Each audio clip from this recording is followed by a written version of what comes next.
ধন্যবাদ। গণ অধিকার পরিষদের সংগ্রামী সভাপতি নুরুল হক নূরের উপরে যে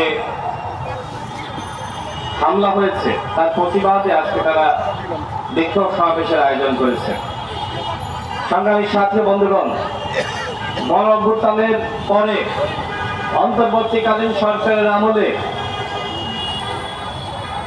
নুরুল হক নূরের উপরে হামলা হবে, তিনি রক্তাক্ত হবেন, তাকে আইসিইউতে পাঠানো হবে, এটা বাংলাদেশের কেউ কল্পনা করতে পারে না। শুধুমাত্র নুরুল হক নূর আক্রান্ত হয়নি, আমি মনে করি যেভাবে নুরুল হক নূরকে রক্তাক্ত করা হয়েছে পুরো বাংলাদেশ আক্রান্ত হয়েছে। এই ধরনের ঘটনা অত্যন্ত অনাকাঙ্ক্ষিত, দুঃখজনক, কিন্তু আমরা লক্ষ্য করছি সরকারের পক্ষ থেকে দায়সারা পদক্ষেপ গ্রহণ করা হচ্ছে। আমরা বারবার বলছি এই অন্তর্বর্তীকালীন সরকার আমাদের সরকার, এই সরকার গণ অভ্যুত্থানের সরকার। গণ অভ্যুত্থানের অন্যতম নায়ক নুরুল হক নূর, যারা রক্ত দিয়ে, যারা সংগ্রাম করে, যারা ঝুঁকি নিয়ে এই সরকার গঠন করলো, তারাই যদি এই সরকারের আমলে নিরাপত্তা না পায়, তাহলে সাধারণ জনগণ তারা কি অন্তর্বর্তীকালীন সরকারের আমলে নিরাপদ? আপনারা কি মনে করছেন যে আপনারা খুব নিরাপদে আছেন? আপনারা কেউই নিরাপদে নাই।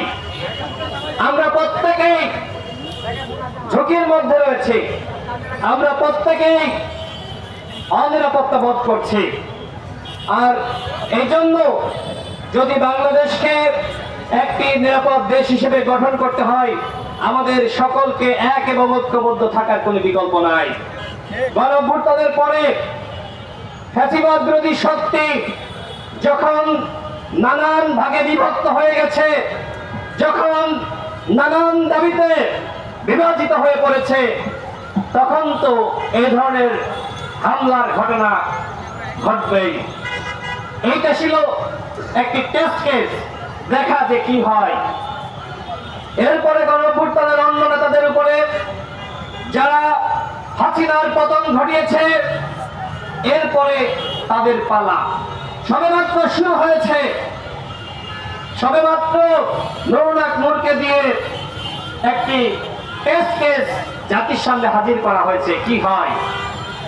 আমাদের স্পষ্ট কথা, আর যদি কারোর উপর হামলা করা হয়, আর যদি কাউকে রক্তাক্ত করা হয়, আর যদি এই গণ অভ্যুত্থানের আর কোন নায়ককে এইভাবে আইসিইউতে পাঠানো হয়, এদেশের জনগণ কিন্তু চুপ করে বসে থাকবে না। এক নুরুল হক নূরকে পাঠিয়েছেন, সারা বাংলাদেশে কিন্তু আন্দোলন শুরু হয়ে গেছে। যদি মনে করেন যে আপনারা আরেকটি ১১ তৈরি করার মাধ্যমে আপনারা ক্ষমতা দখল করবেন, যারা এই চিন্তা করছেন, আপনাদের চিন্তা কোনোভাবেই সফল হবে না। এদেশের জনগণ ফখরুদ্দিন মঈনুদ্দিনকে মেনে নেয়নি, এদেশের জনগণ হাসিনাকে মেনে নেয়নি, এদেশের জনগণ ইয়াহিয়াকে মেনে নেয়নি। সুতরাং এদেশের জনগণ যারা আগামীতে আর একটি ১১ গঠন করার স্বপ্ন দেখছে, তাদেরকেও গ্রহণ করবে না। বরং আমি তাদের উদ্দেশ্যে বলতে চাই, জনগণের কাতারে আসুন, জনগণের পাশে থাকুন, জনগণের মতামতকে উপেক্ষা করে যারা এই ক্ষমতাকে দখল করতে চাবেন, তাদের পরিণতি কিন্তু হাসিনার মতো হবে। সংগ্রামী সাথী বন্ধুগণ, স্বরাষ্ট্র উপদেষ্টা তার কাজটা কি? দেশের আইন শৃঙ্খলা রক্ষা করা, দেশের মানুষকে নিরাপদ রাখা। আমার কাছে এখন প্রশ্ন হলো, এই সরকার কি নিজেরাই নিরাপদ? আমার তো মনে হয় না যে এই সরকার নিজেরাই নিরাপদ। এই সরকার নিজেরাই ঝুঁকির মধ্যে রয়েছে। যদি নুরুল হক নূরের উপর যে আক্রমণ হয়েছে, রক্তাক্ত করা হয়েছে, পুলিশের এবং সেনাবাহিনীর যে সকল সদস্যরা এইভাবে আমাদের শতাধিক নেতাকর্মীকে রক্তাক্ত করেছে, হামলা করেছে, যদি তাদের বিচার না করা হয়, এই সরকারও কিন্তু নিরাপদে থাকতে পারবে না। আমরা ডক্টর মোহাম্মদ ইউনূসের উপর আস্থা রেখেছি, বিশ্বাস রেখেছি। আমরা তার উপর দায়িত্ব দিয়েছিলাম নির্বাচনের আগে তিনি রাষ্ট্র সংস্কার করবেন।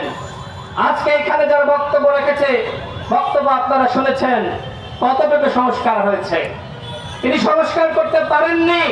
তাকে কি সংস্কার করতে দেওয়া হয়নি, নাকি তিনি এই অথর্ব উপদেষ্টা পরিষদ গঠন করার কারণে নিজেই ব্যর্থ হয়েছেন? সেটি নিয়ে নানানমুখী প্রশ্ন রয়েছে। আপনারা দেখেছেন আজকে আমাদের স্বাস্থ্য উপদেষ্টা তিনি সিঙ্গাপুরে গিয়েছেন চিকিৎসা নেওয়ার জন্য। সিঙ্গাপুরে গিয়েছেন, তিনি একজন ক্যান্সারে আক্রান্ত মানুষ। আমি তাকে অবজ্ঞা করছি না, ছোট করছি না। হয়তো যেখানে তার চিকিৎসা অতীতে হয়েছিল তিনি ফলো আপ করার জন্য গিয়েছেন। কিন্তু আমার প্রশ্ন হলো, এরকম একজন ক্যান্সারে আক্রান্ত মানুষকে কেন অন্তর্বর্তীকালীন সরকারের স্বাস্থ্য উপদেষ্টা করা হলো? ঢাকা মেডিকেলে যান, ঢাকা শহরে অন্যান্য মেডিকেলে যান, দেখবেন সিঁড়ি দিয়ে উঠার যে জায়গা সেখানেও খালি নাই, ফ্লোরে ফ্লোরে রোগী, কোনো ব্যবস্থাপনা নাই। আমি ঢাকা মেডিকেলে কয়েকদিন গিয়েছি, নুরুল যেহেতু হাসপাতালে, আমার অত্যন্ত খারাপ লেগেছে। এই যদি হয় বাংলাদেশের সব থেকে বড় হাসপাতালের অব্যবস্থাপনা, তাহলে জেলা শহরে যে হাসপাতালগুলো আছে তার কি অবস্থা?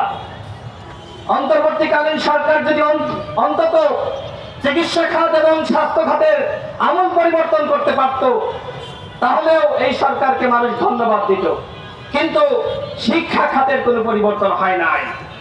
হ্যাঁ, ডাকসু হয়েছে, জাকসু হয়েছে, আগামীতে আরো অনেক কিছু হবে, কিন্তু আদৌ কি ছাত্র রাজনীতির গুণগত কোনো পরিবর্তন হয়েছে? পরিবর্তন হয় নাই। শিক্ষা ব্যবস্থার কোনো পরিবর্তন হয়েছে? পরিবর্তন হয় নাই। শিক্ষকদের কোনো পরিবর্তন হয়েছে? পরিবর্তন হয় নাই। শুধুমাত্র একটি সরকারের পতন হয়েছে, আর ডক্টর মোহাম্মদ ইউনূস এবং তার কতিপয় উপদেষ্টা তারা অন্তর্বর্তীকালীন সরকারের দায়িত্ব গ্রহণ করেছে। কিন্তু ওই যে হাসিনার আমলের যে প্রতিবাদী ব্যবস্থা কায়েম হয়েছিল, সেই ব্যবস্থার কোনো পতন হয় নাই। শুধুমাত্র হাসিনার পতন হয়েছে, কিন্তু ভারতীয় আগ্রাসনের কোনো পতন হয় নাই। শেখ হাসিনার আধিপত্যবাদের কোনো পতন হয় নাই। এখনো পর্যন্ত ফ্যাসিবাদের কোনো পতন হয় নাই। আমরা মনে করি এই সরকারের দায়িত্ব সামনে আরো যে 5 মাস তারা দায়িত্ব পালন করতে পারবে, তাদের দায়িত্ব ফ্যাসিবাদকে নির্মূল করা। জাতীয় পার্টিকে অপরাধ করে নাই, আওয়ামী লীগ যে অপরাধ করেছে একই ধরনের অপরাধ করেছে জাতীয় পার্টি এবং 14 দল। তাহলে আপনি আওয়ামী লীগের সাংগঠনিক কার্যক্রম স্থগিত করলেন বা নিষিদ্ধ করলেন, জাতীয় পার্টিকে কেন করলেন না?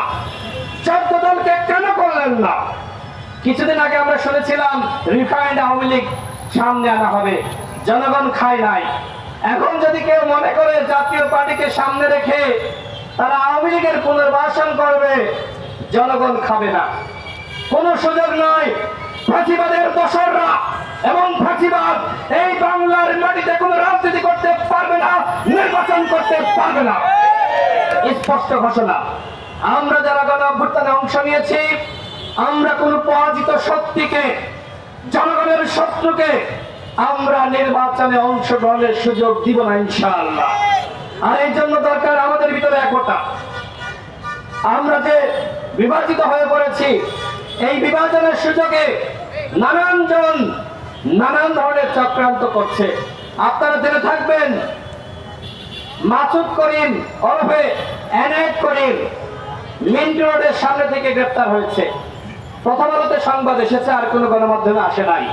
এই মাসুদ করিম অন্তর্বর্তীকালীন সরকারকে হটিয়ে সে আরেকটি জাতীয় সরকার গঠন করতে চায়, ফ্যাসিবাদকে ফিরে আনতে চায়। এই মাসুদ করিম দীর্ঘদিন ধরে শেখ হাসিনার দোসর হিসেবে কাজ করেছে।